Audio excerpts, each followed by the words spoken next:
Hello and welcome back to our YouTube channel A grade learning. आज हम लोग अपनी दूसरी वीडियो के साथ लेकर के आ चुके हैं जो कि है यूनिटरी मेथड के बारे में, और हम लोग इसमें पढ़ेंगे इनडायरेक्ट वेरिएशन के बारे में। और इससे पिछली वाली वीडियो अगर आपने नहीं देखी जिसमें मैंने कवर किया था कि यूनिटरी मेथड क्या होता है, इंट्रोडक्शन पार्ट था, और यूनिटरी मेथड के दो टाइप्स थे, इनडायरेक्ट और डायरेक्ट। उसमें डायरेक्ट वेरिएशन का पूरा concept with questions and your doubt, everything is clear. Okay, so इसमें देखते हैं हम लोग इनडायरेक्ट वेरिएशन। इनडायरेक्ट वेरिएशन होता क्या, मैंने डायरेक्ट में क्या बताया था आपसे, दो क्वांटिटीज होती है, थोड़ा सा रिकैप करते हैं उसको।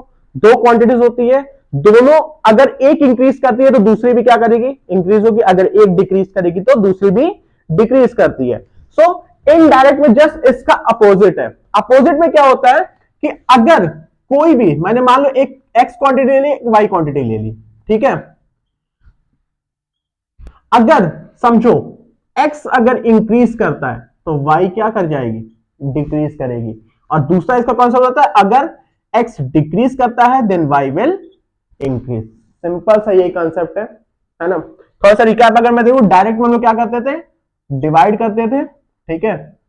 और इसमें क्या करेंगे, इसमें सिंपल सा मल्टीप्लाई करते हैं, ठीक है, x2 y2, सिंपल। ये this is a formula for indirect variation. अब देखते हैं हम लोग क्या है, एग्जाम्पल के साथ समझो। लोग एक क्वांटिटी के साथ दूसरी क्वांटिटी मल्टीप्लाई होगी और ये क्या होगा, किसके इक्वल होगा, दूसरे वाले के, ठीक है। This is the main concept of indirect variation, ठीक है। अब याद रखना, जैसे मैं एग्जांपल लेकर के चलता हूं, suppose 10 workers complete their work in 20 days, ठीक है। 10 वर्कर हैं, 20 दिन में अपना काम खत्म करते हैं। अब मुझे बताइए कि 5 workers then in how many days 5 workers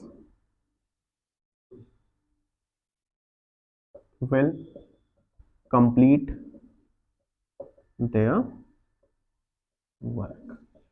I hope आपको क्वेश्चन समझ में आ रहा होगा। अब यहां से ध्यान से देखो, अब बोलोगे सर आपने पिछले में बताया था कि कोई चीज इंक्रीज कर रही थी तो क्वांटिटी भी इंक्रीज है। यहां पे ध्यान से देखो, अगर वर्कर हमारे पास 10 दिए हुए हैं, ठीक है, तो दिन कितने लग रहे हैं, 20 लग रहे हैं, बिल्कुल 20 डेज लग रहे हैं भाई। 10 दिए हैं तो 20 दिन लगेंगे। अब यहां से तुमसे पूछ रहा है कि 5 वर्कर अगर दिए होंगे तो क्या दिन कितने लगेंगे, x डेज लगेंगे, है कि नहीं लगेंगे, बिल्कुल लगेंगे। यहाँ पे क्या है, ध्यान देखो, वर्कर्स कम हुए, ठीक है। यहाँ पे 10 थे तो 20 दिन लग रहा था, मगर यहाँ पे वर्कर्स अब कम हो गए। तो मैंने कंसिडर अगर एक क्वांटिटी डिक्रीज करी, मींस नंबर ऑफ वर्कर्स क्या हुआ, डिक्रीज किए, तो नंबर ऑफ डेज क्या होंगे, इंक्रीज करेंगे। इसका सबसे अच्छा एग्जांपल ये है कि मान लो आप अपना घर बनवाते हो, या पापा मम्मी आपका कोई नया घर बन रहा है, वहां पे लेबर्स काम करते हैं। तो एक बात, तो अगर मैंने बोला कि पापा की डिमांड है या मम्मी की डिमांड है कि मुझे दिवाली से पहले घर चाहिए, ठीक है, और आपका घर जुलाई में बनना शुरू हुआ है, तो कितना हुआ, अक्टूबर नवंबर में दिवाली होती है, कितने महीने का समय, 2-4 महीने का। अब एक बात, क्या मैं अगर 2 वर्कर रखूं तो क्या पूरा का पूरा घर स्ट्रक्चर मतलब सही हो जाएगा, खड़ा हो जाएगा घर, नहीं हो सकता है। तो उसके लिए मुझे क्या करना पड़ेगा, जब मैं नंबर ऑफ पीपल को, नंबर ऑफ मैन पावर को अगर इंक्रीज करूंगा, मैं 2 की जगह अगर 20 रख दूंगा, 40 रख दूंगा ना, तो रातों रात बिल्डिंग भी खड़ी हो सकती है बेटा। आपने कई बार न्यूज में सुना होगा ना कि रातों रात सड़क बन जाती है, कैसे, because number of man power जहां पे भी इंक्रीज होगा, काम उतना ही जल्दी से और लेस टाइम में हो सकता है। तो यहां पे क्या हुआ, नंबर ऑफ वर्कर्स 10 थे तो 20 दिन लगे, मगर अब मैंने क्या किया, वर्कर्स को कम कर दिया, तो नंबर ऑफ डेज क्या हो जाएंगे, इंक्रीज हो जाएंगे। तो देखते हैं क्या होगा। यहां पे सिंपल सा मैंने पिछला ही कॉन्सेप्ट लो, कुछ नया नहीं है। This is x1, this is y1, this is x2 and this is y2, ठीक है। क्या हो जाएगा, मैंने भी कंसेप्ट बताया था, x1 y1 equal to x2 y2, ठीक है। x1 क्या था, 10, कितने दिन के लिए, 20 के लिए, ठीक है, इक्वल टू x2 कितना है, 5 के लिए, क्या हो जाएगा, y2।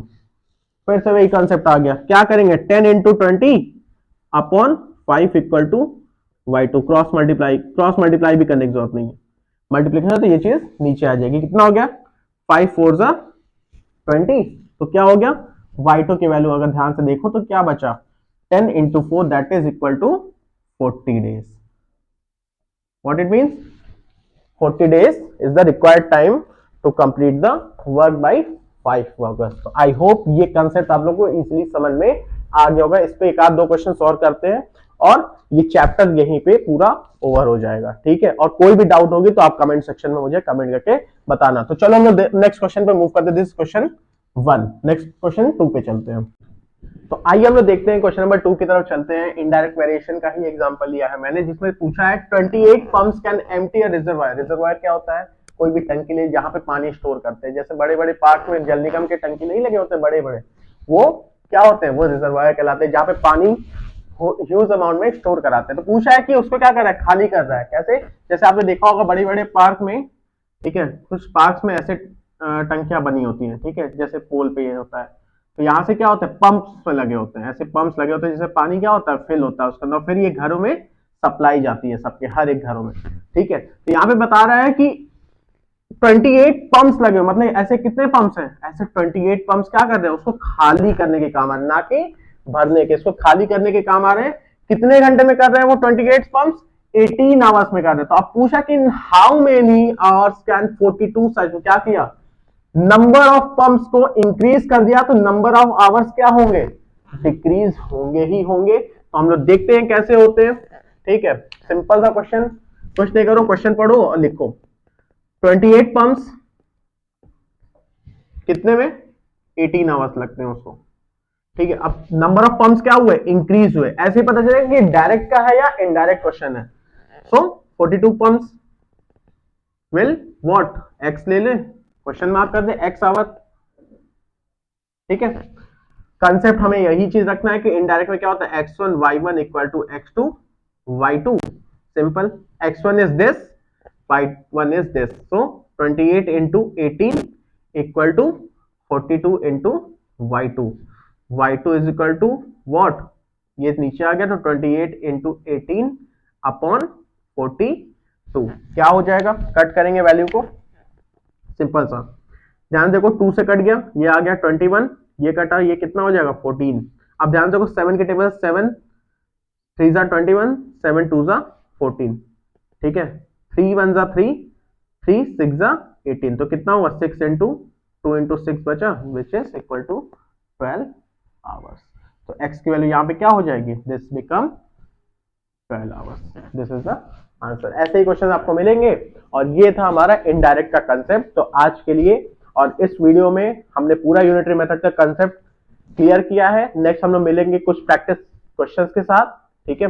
और तब तक के लिए आप लोग को best of luck for exams, क्योंकि एग्जाम आप आ चुके हैं, 1 से 2 दिन में बच्चों के एग्जाम शुरू हो रहे हैं। सो आप लोग जितना ज्यादा हो सके प्रिपेयर करिए। और पिछली वीडियोस आप लोगों ने देखे, बहुत सारे चैप्टर्स मैंने बताया है, प्रॉफिट लॉस बताया है, आप लोग को रेशनल नंबर बताया है, एक्सपोनेंट बताया है, काफी चैप्टर्स के मैंने वीडियोस बनाया, तो आप लोग प्लेलिस्ट जाकर के चेक करो, तो वहां पे आपको मिल जाएगा। तो मिलते हैं एक नई वीडियो के साथ, थैंक यू सो मच। तब तक आप लोग जरूर से चैनल को लाइक करिए, है ना, चैनल को ज्यादा से ज्यादा सब्सक्राइब करिए, 1000 सब्सक्राइबर तक ले आइए। और आप लोग का इतना प्यार हमें बहुत ज्यादा जरूरत है। Thank you so much.